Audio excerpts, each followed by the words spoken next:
Students, good evening. जैसा कि आप जानते हैं आपका चैप्टर चल रहा है sexual reproduction in flowering plants और आज इस चैप्टर के लिए लास्ट क्लास है।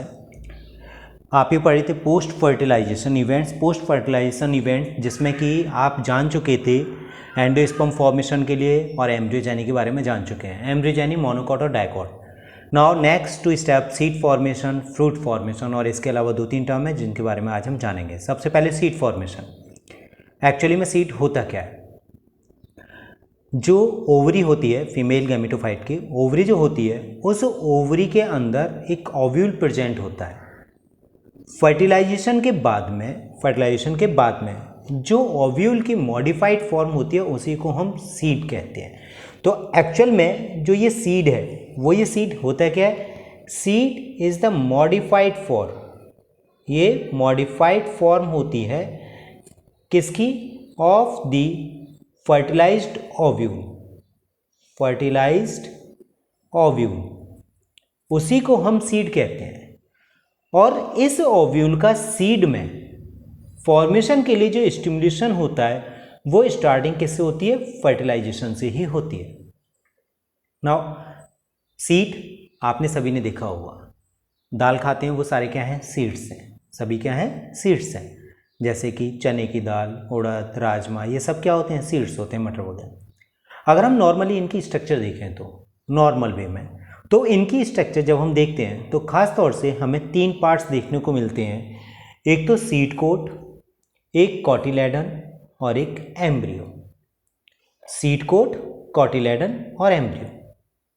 सीड कोट जो आउटरमोस्ट कवरिंग होती है, जैसे कि फॉर एग्जांपल दाल लेते हैं उड़द की, उसे हम भिगोते हैं। भिगोने के बाद में जब हम उसे धोते हैं तो धोने के बाद उसमें से ब्लैक कलर का कुछ छिलका सा निकलता है। एक्चुअली में वो जो छिलका जिसे हम कह रहे हैं that is known as the seed coat, उसी को हम सीड कोट कहते हैं।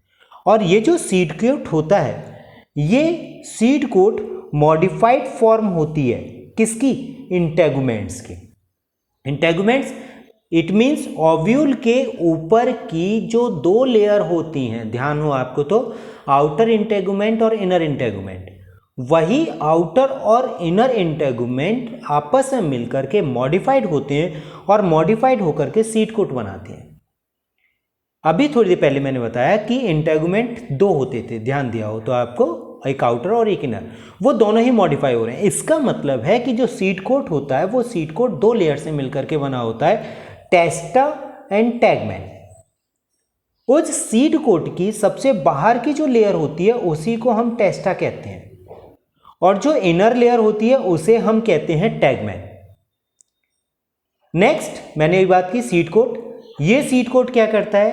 अंदर के एम्ब्रियो और कॉटिलेडन्स को प्रोटेक्ट करने का काम करता है, उसे ड्राई होने से रोकने का काम करता है। नाउ नेक्स्ट क्या है? कॉटिलेडन।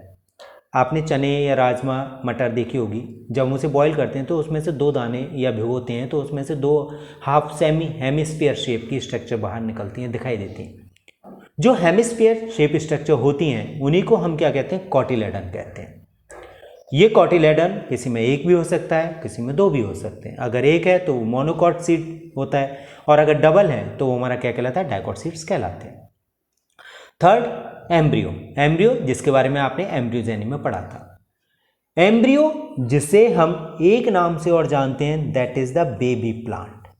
उसे हम और किस नाम से जानते हैं? बेबी प्लांट के नाम से भी जानते हैं। इस बेबी प्लांट के 2 पार्ट होते हैं, एक तो प्लूम्यूल और एक रेडिकल। प्लूम्यूल जो कि शूट सिस्टम को डेवलप करता है, कि किसको डेवलप करता है? शूट सिस्टम को। रेडिकल जो कि रूट सिस्टम को डेवलप करने का काम करता है।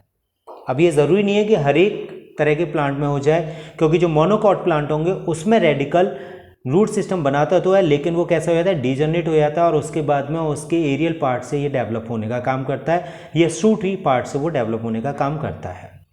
नाउ ये एम्ब्रियो सीड जब तक जर्मिनेट नहीं कर रहा है, सीड जब तक जर्मिनेट नहीं कर रहा है तब तक ये एम्ब्रियो किस फॉर्म में होता है? डॉर्मेंसी पीरियड में होता है। Dormancy it means inactivate stage, या फिर हम कह सकते हैं और इनर रेस्टिंग स्टेज, और इसे हम क्या कह सकते हैं? रेस्टिंग स्टेज कह सकते हैं। नाउ आपने देखा स्ट्रक्चर, तो स्ट्रक्चर में कितने? सीड कोट, कॉटिलेडन और एम्ब्रियो।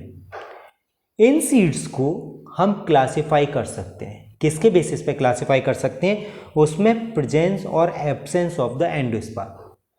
एंडोस्पर्म के बेसिस पर हम सीड्स को जब क्लासिफाई करते हैं तो ये दो तरह के होते हैं, एक तो एंडोस्पर्मिक और एल्ब्यूमिनस सीड, नॉन एंडोस्पर्मिक या नॉन एल्ब्यूमिनस और एक्सेल ब्यूमिनस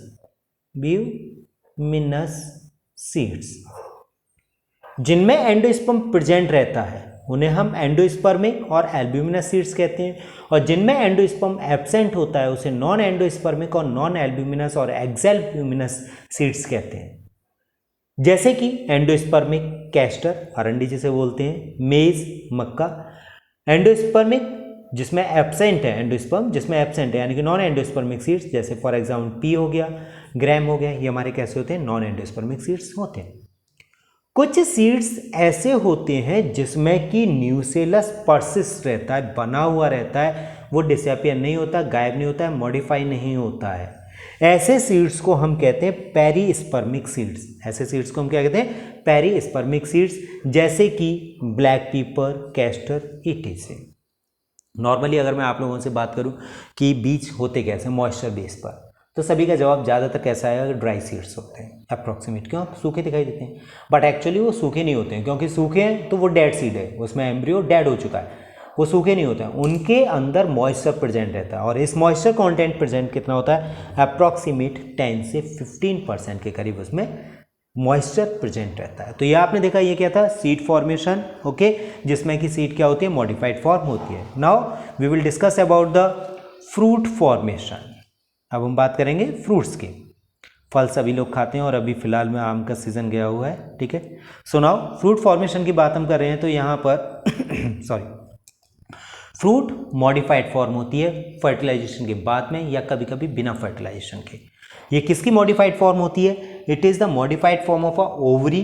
किसकी हो सकती है? ओवरी की हो सकती है, या फिर फ्लावर के अनदर फ्लोरल पार्ट्स की ये मॉडिफाइड फॉर्म हो सकती है, जिसे हम क्या कहते हैं? फ्रूट कहते हैं।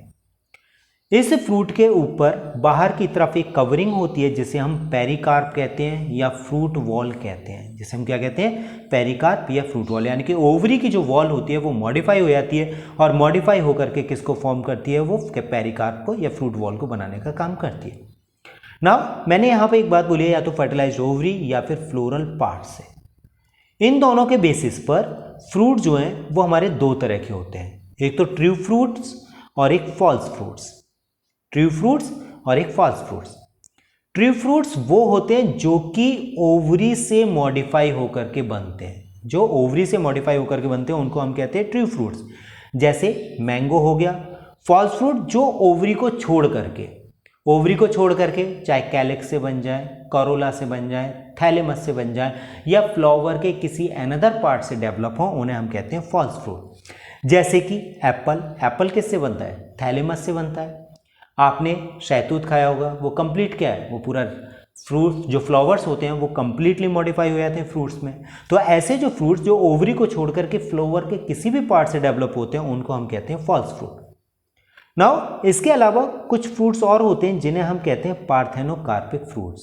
ये स्पेसिफिकली फ्रूट्स होते हैं, इस तरह के फ्रूट्स वो होते हैं जिनमें की सीड्स एब्सेंट होते हैं, यानी कि ऐसे फ्रूट्स जिनमें सीड एब्सेंट हो या सीडलेस हो, ऐसे फ्रूट्स को हम कहते हैं पार्थेनोकार्पिक फ्रूट। ये पार्थेनोकार्पिक फ्रूट दो तरह के होते हैं, या तो वेजिटेटिव पार्थेनोकार्पी या स्टिमुलेटिव पार्थेनोकार्पी। ऐसे फ्रूट्स जिन्हें स्टिमुलेट करने की ज़रूरत पड़ती नहीं है, वो ऑटोमेटिकली अपने आप मॉडिफाई हो जाते हैं, ऐसे फ्रूट्स को हम कहते हैं वेजिटेटिव पार्थेनोकार्पी। और जिन्हें स्टिमुलेट करने की ज़रूरत पड़ती है, उन्हें पार्थेनोकार्पी बनाने के लिए, पार्थेनोकार्पिक फ्रूट्स बनाने के लिए स्टिमुलेट करने की ज़रूरत पड़ती है पॉलिनेशन को, उसे हम कहते हैं पार्थेनोकार्पिक फ्रूट्स कहते हैं। इन पार्थेनोकार्पिक फ्रूट्स को डेवलप करने का कुछ पर्पस होता है। जैसे इंडस्ट्रीज़ वगैरह में जूस वगैरह भेजे जाते हैं तो वहाँ पर जो सीड्स होते हैं वो प्रॉब्लम क्रिएट करते हैं, कभी कभी बिटर भी हो जाता है जूस। तो ऐसे जूसेस को सही बनाने के लिए वहाँ ज़्यादातर किसको यूज़ किया जाता है? पार्थेनोकार्पिक फ्रूट्स को डेवलप किया जाता है। ओके स्टूडेंट्स, नाउ अब यहाँ पर वैसे चैप्टर ओवर हो चुका है, इसके अलावा 2-3 टर्म्स हैं जो मैं आपको बताने जा रहा हूँ। सबसे पहली है सेक्सुअल इनकम्पैटिबिलिटी। सेक्सुअली इनकम्पेटिबिलिटी आखिर होता क्या है? ये जो सेक्सुअली इनकम्पेटिबिलिटी है, इसमें गैमीट्स विएबल नहीं होते, योग्य नहीं होते हैं फ्यूज करने लायक। जो आपने पढ़े थे मेल और female gamete, they are completely incapable to fuse to each other, यानी कि वो एक दूसरे से फ्यूज कर ही नहीं पाते हैं किसी ना किसी कारण से। तो इस तरह की जो एबिलिटी होती है उसी को हम कहते हैं सेक्सुअल इनकम्पेटिबिलिटी। इसी को हम क्या कहते हैं? सेक्सुअल इनकम्पेटिबिलिटी कहते हैं। It means inability of viable gametes to fuse with each other and produce fertile offspring. It means gametes की विएबिलिटी की को इनेबल होना या उस लायक नहीं होना कि जिसमें कि वो एक दूसरे से फ्यूज कर सकें और फर्टाइल ऑफस्प्रिंग को प्रोड्यूस कर सकें, ऐसी नेचर को हम क्या कहते हैं? सेक्सुअल इनकम्पेटिबिलिटी कहते हैं। ये दो तरह की होती है, एक तो इंटर स्पेसिफिक और एक कौन सी होती है? Intra specific. इंटर स्पेसिफिक जिसमें कि क्रॉस पॉलिनेशन ना हो सके। क्रॉस पॉलिनेशन जैसे कि फॉर एग्जांपल एक प्लांट है रोज का और दूसरा प्लांट है किसका? सपोज कर लीजिए कि सनफ्लावर का हो गया। अब सनफ्लावर के गैमेट्स किस पर आ रहे हैं? रोज के उस पर आ रहे हैं।